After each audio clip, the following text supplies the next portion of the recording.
ANM News. This is Abhijit Nandi Mazumdar from our wonderful Chinese outlet. Everybody loves Chinese food, Indian Chinese food rather, because Chinese food as in Chinese food is completely different, but every Indian Chinese is also very, very different. It's got a different taste, it's got different flavor, so much of difference in Chinese food. We'll learn more about it from our host here, wonderful gentleman. I'll allow you to introduce yourself, because how we found you is a very interesting story.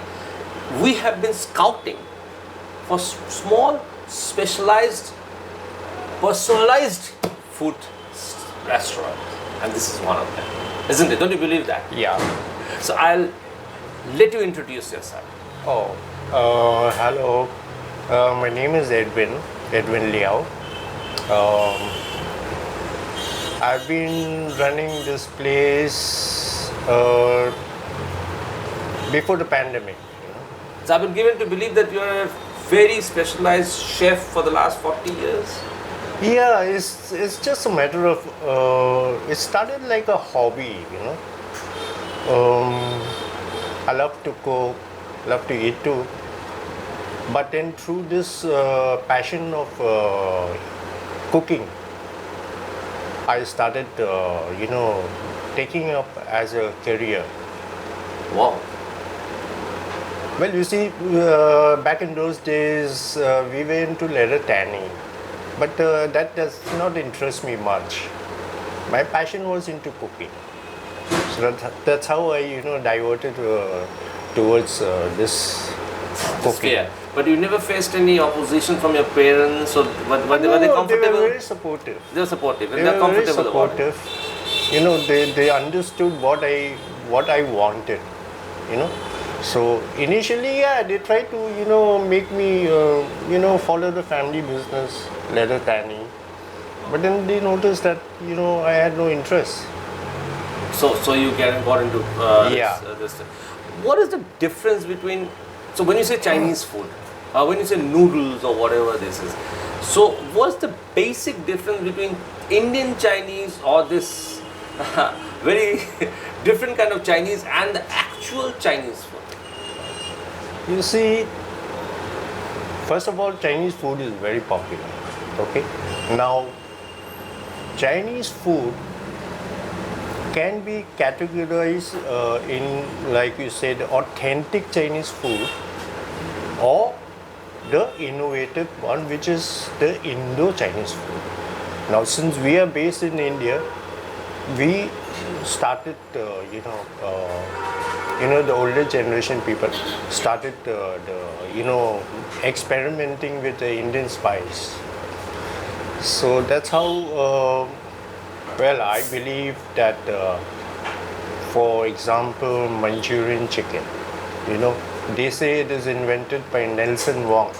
He is one of the people who has come up here in this particular building, Bentinck Street. Then he also ventured into, food business. So they say that he invented Manchurian chicken.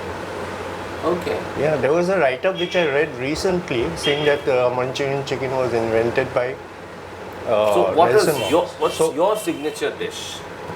Well, my signature dish is something which I noticed that there are a lot of pork lovers. So I made something called roast pork. Now, roast pork again, it is innovated into roast chili pork. Now, roast pork is something which is, slightly on the tangy side, which is, slightly sweetish. But I noticed that the people here does not like much sweet, They prefer more spice. So that's how I changed my signature dish into more spicier version of it. So that is in here. When you say roast pork, most Chinese restaurants in Kolkata make roast pork, correct? Yeah. So why should a customer, a client, or a foodie come to you for roast pork and not to somewhere else? What would be the difference? Because you see, the roasting, it depends on different chefs. My trade secret is my way of making my roast pork. Now when I say roast pork, I would like to explain that roast pork can be described as char siu. Char siu is the authentic Chinese version of roast pork, which is char siu. Okay. They make dumplings out of it, and various way of making it. But then I innovated and I made it into a different version of roast pork, which is on the spicier side, not on the sweet side. So you have to eat it to believe it, what kind of stuff that is. But that is your USP. The way you roast the pork, and the way you create it, create the dish. Through my experience as a chef, roasting is something which has to be, experimented with different herbs. Okay. So the way I do it is, I slow braise cook it. Okay. It's a long process, but the end result is Very good. Apart from roast pork, what will you suggest to your people who come here to eat, or the foodies of Kolkata? What are the other dishes that you will suggest to have here? What your specialty? Yeah, apart from pork, Your specialty. we have something in shrimps, which is we call it prawns. The bigger version of shrimps, and we make different types out of it. But very popular here in my place, people come for the golden fried prawns, which I call it the golden fried prawn. So that's also available everywhere. So So your difference in that cooking of golden fried prawn is? It is again the recipe Yes. Okay. involved in that. See, golden fried prawn has to be crispy. So the batter, mixing of the batter and the way you fry it is the secret. That is where you. That is where you have to concentrate on the temperature of the oil, as well as the right proportion of mixing the batter. Oh, that is where you put a lot of effort in. Yeah. What about the material? Are you very fussy and choosy about your raw materials like the pork and the shrimp? Do you go for quality? Do you check for quality? Obviously, I'm particular about the ingredients that we use, especially in terms of vegetables, the meat. I would like them fresh. So since I'm not running a very big establishment, I'm running a small eatery, so I prefer my ingredients to be fresh every day. I do have some patrons coming in and say I have this and that, and if I don't have it, if it is not fresh, if I don't get my supply in the morning or the previous evening, I always refuse my patron. I explain to them that I want to give them fresh stuff, and I just don't want to bill you for something, doing my business and bill you for giving you something which is not fresh, which is against my principle. As chef, that is a very strict principle that you have to follow. The ingredients that you use has to be fresh, has to be good quality. So you do not compromise on quality. So you are more, even if you have to say no to somebody, yet you should be, you always ensure that your stuff are fresh and good in quality. That is what you Yeah, definitely. It gives you a certain sense of satisfaction, certain sense of happiness that you are serving good stuff. Great. So in that, do you feel that you have a value for money? Because is it very expensive, or is it very competitive as far as other restaurants are concerned? I don't find it competitive. What I feel is something a friendly competition. No, your prices. My prices, yes, it depends on your area also. It depends on the clientels, the patrons that you are serving. You know, it's not only about the pricing. It's about, keeping my patrons happy. Great. So it is like, it's not very expensive. People can We will afford say, it. yeah. Like I will give you an example. People go out for fine dining. They're expensive, and it is not affordable every day. And people have to eat. So the places that I'm running is something which is affordable to people who can come often. I wouldn't say every day, but they cannot come often, which is, budget friendly in the pockets. Absolutely. Today's foodie, taste buds of the foodies have changed a hell of a lot after the social media revolution, and people go to authentic places, small joints. Fine dining is okay for occasions. Yeah. But when people want to eat out, they look for authentic stuff, small joints where they serve quality, yet they're not very huge. So you cater to that category, isn't Yes. it? That you have very authentic and specialized stuff for people's foodies' mouth, foodies' taste. Yeah, That's what- even for that matter, I would like to mention also, I'm a Hakka Chinese. Chinese, like you say, we have Cantonese people from Canton, we have the Hokkien people, we have different people who speak in different dialects, the Chinese people. So I belong to the Hakka community. And I found out that the Hakka version food in central Kolkata. By the way, I'm from Tangra. Tangra is, basically dominated by the Hakka people, where it's in the past it was a leather tanning hub. So I belong to those areas, and I found that central Kolkata does not have much of the Hakka version of food. Okay. Yeah. So I said, why not, introduce the Hakka version of the food here in central Kolkata. I understand. That is what. So that's one prompted- reason why I opened up prompted. here, to introduce that food. And the other reason why, the main reason why I opened here is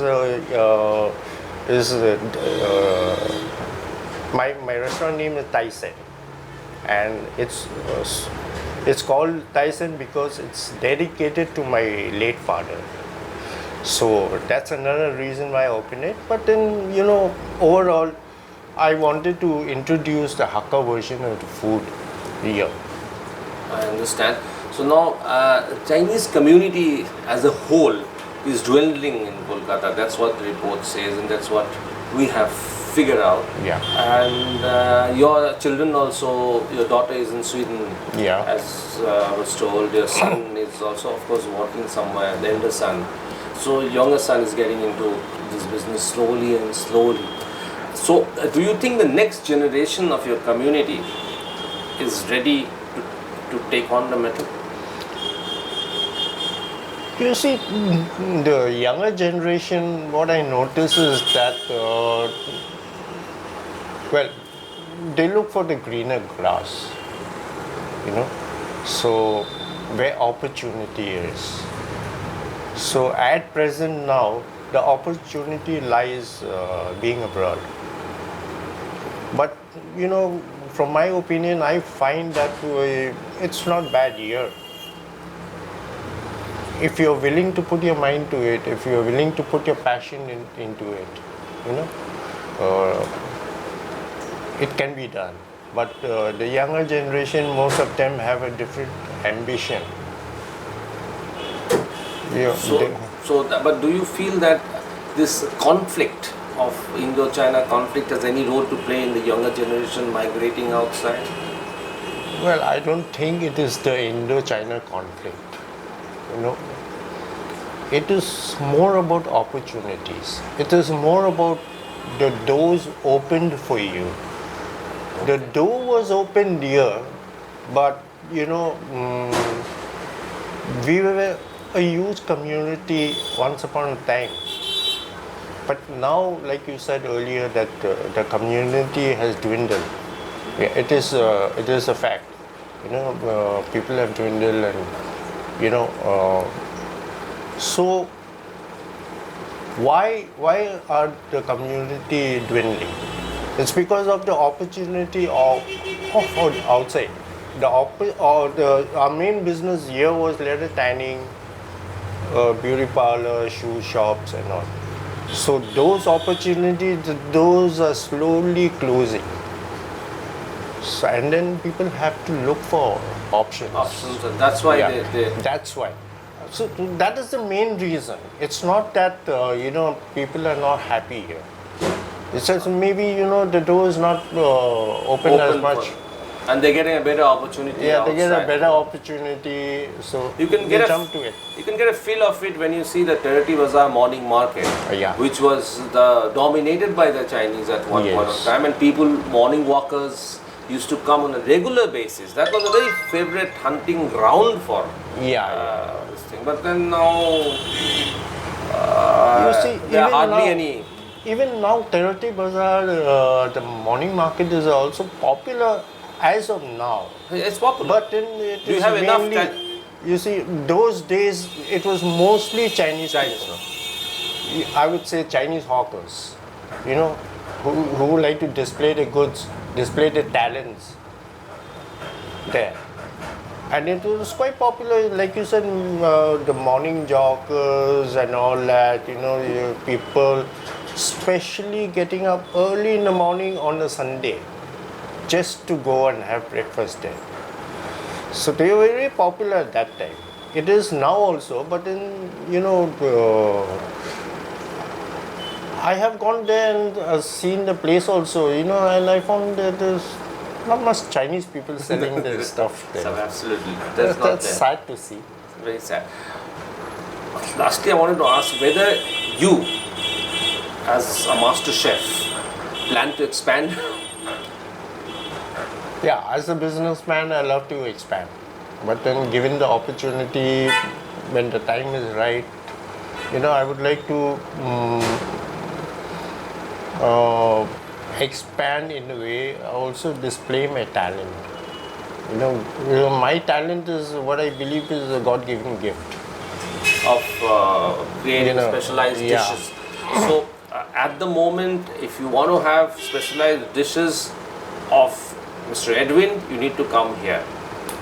Yeah, I would say that you need to come here, I'm always available, to people who loves food.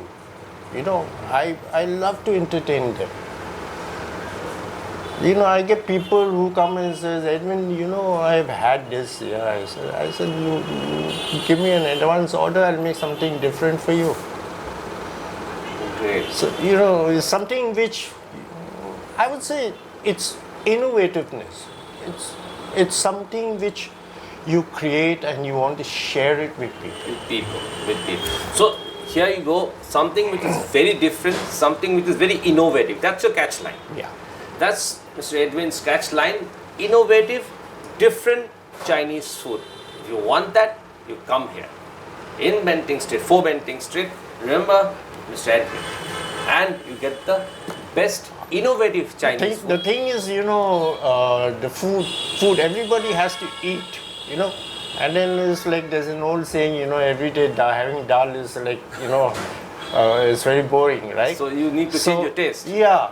So my expertise is that, I know that people eat every day, but they can't eat the same stuff. So similarly also in Chinese food, where chili chicken, fried rice, noodles and all is very popular, There are so many Chinese restaurants, so many street food sellers selling Chinese. But I want to be different. I want to tell my patrons, you come to my place, you get something different. What you have outside, you will not have here. I want to give you something different. Thank you very much for taking time and speaking to us and showing us a different Chinese food. I'm sure people will like it. I'm sure our viewers will also enjoy not only watching it, but eating out here. Thank you for watching ANM News. We will once again come back with more such interesting things in future. Thank you.